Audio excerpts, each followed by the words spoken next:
Bioshock may be one of the greatest games of the 2000s, but why did everybody love this game so much?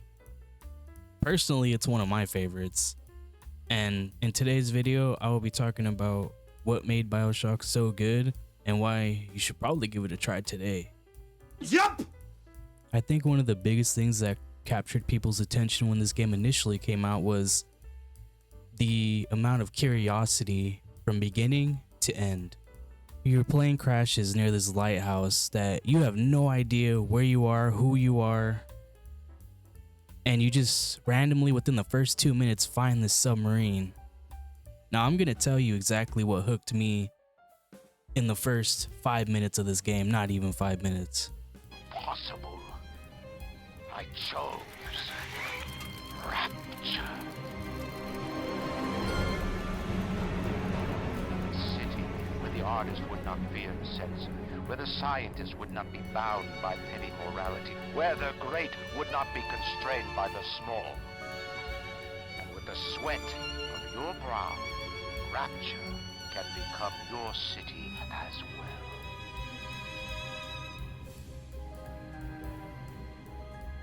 It's already one of the best intros in gaming history, in my opinion. Just, you're wondering, what is this city? And what does this city have to offer? And you find that out pretty quickly.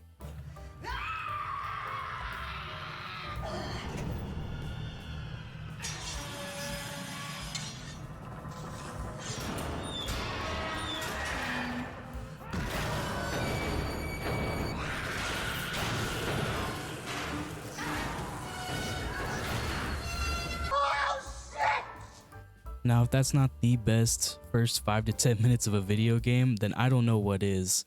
I was immediately hooked, as many other players were. The story is, you're a guy named Jack, your plane crashes, we don't know how that happens, you show up in Rapture, within the first 15 to 20 minutes you're the last hope that everybody has here, randomly. I know you must feel like the unluckiest man in the world right now, but you're the only hope I'll ever see my wife and child again. And we have no clue as to what's going on. Why are the people here insane? Everyone's lost their mind.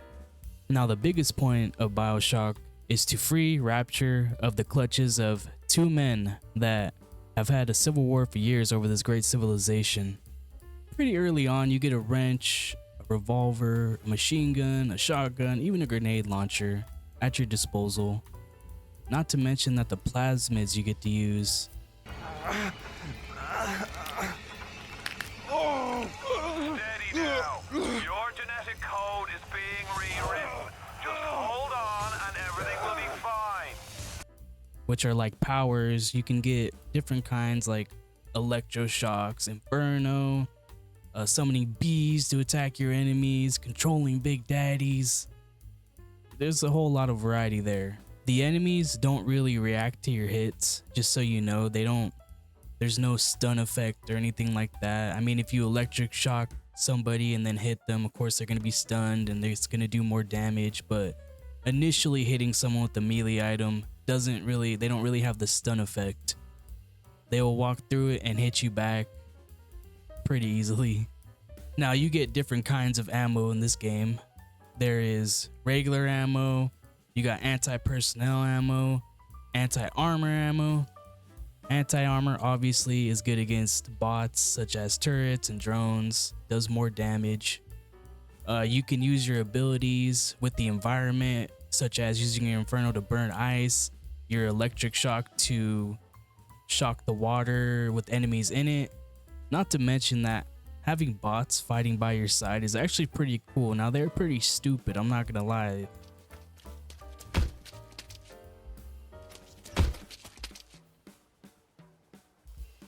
I can't. I simply can't. Sometimes they'll be running into walls, they won't be shooting at people right away, but it's still pretty cool. It's a cool idea.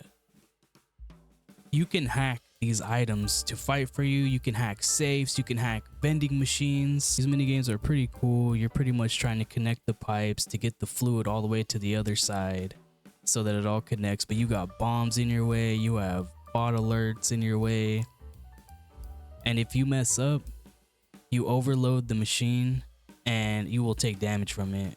Either take damage from it or activate the bot alerts to where the drones will come after you. You can also craft items in this game from materials that you picked up called You Invent. And it's pretty cool. You can make health kits, quick hacks. You'll find many enemies in this game known as splicers, and there are different kinds of splicers. The splicers have different versions, which gives them different abilities that you have to find out how to beat. If you think all that is bad, trust me, you will be wanting to save your ammunition for this enemy called the Big Daddy. Now, what is a Big Daddy, you ask?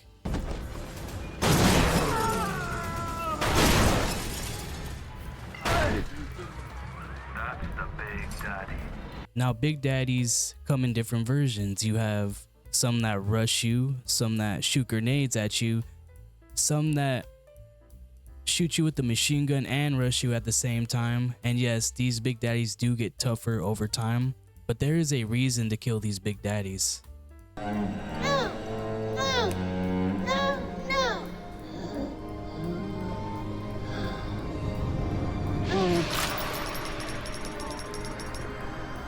Thank you. The biggest reason to kill a Big Daddy is they guard the little sisters. Your job is to either rescue or harvest these little sisters. What is the difference between harvesting and rescuing? Well, first off, you get 3 different endings depending on what choices you choose, which is a very nice touch to this game. It just adds more variety. You can either rescue and get a good ending, harvest, get a bad ending, or rescue some and harvest some and get a mediocre ending that's probably still bad. What else do you get for the little sisters? Okay, so you get atoms. And atoms, you need atoms to progress your character in the game. Think of them as money to upgrade your character at like skill points. What can you purchase with these atoms? You need these atoms to upgrade your character so that it's stronger when you start going towards the end of the game. Now you can buy health upgrades, evo upgrades. You can buy different perks to make your character stronger, such as taking more damage or doing more damage with your wrench, and even buying new plasmids. Well, what do I get if I rescue or harvest the little sisters? Well, if you rescue them, you get 80 atoms.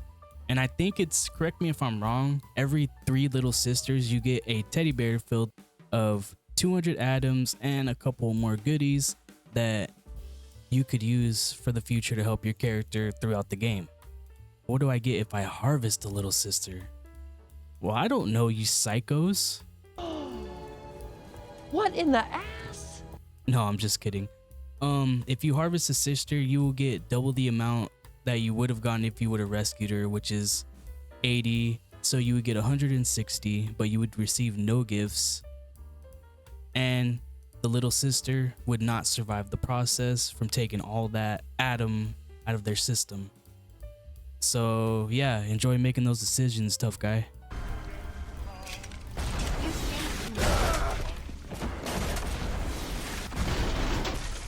Now, I'm not gonna lie, I played Bioshock when it was on 360 about 3 different times because I wanted to get all the endings. But this is the first time that I actually played the remastered version of Bioshock. And it looks really good. The colors look very vibrant. The shadows in this game are really well done. But these shadows look really good. You can always tell when there's someone around the corner, when there's someone walking around. And they add to the horror element. For a game that came out in the 2000s, it's definitely not a bad looking game. The remastered version, just chef's kiss. Should you play this game today? And I say 1,000,000%, whether you've already experienced the game or never experienced the game ever. This game is 100% worth your buy, and it still holds up as one of the greatest games of all time in my opinion. You get a good story, you get decent combat with upgrades. Everything you get in this small package, the value is just too good to pass up. And I think everybody should experience it. If you like this video, please leave a like, subscribe. I'm always trying to come out with new content, and I will see you guys in the next one.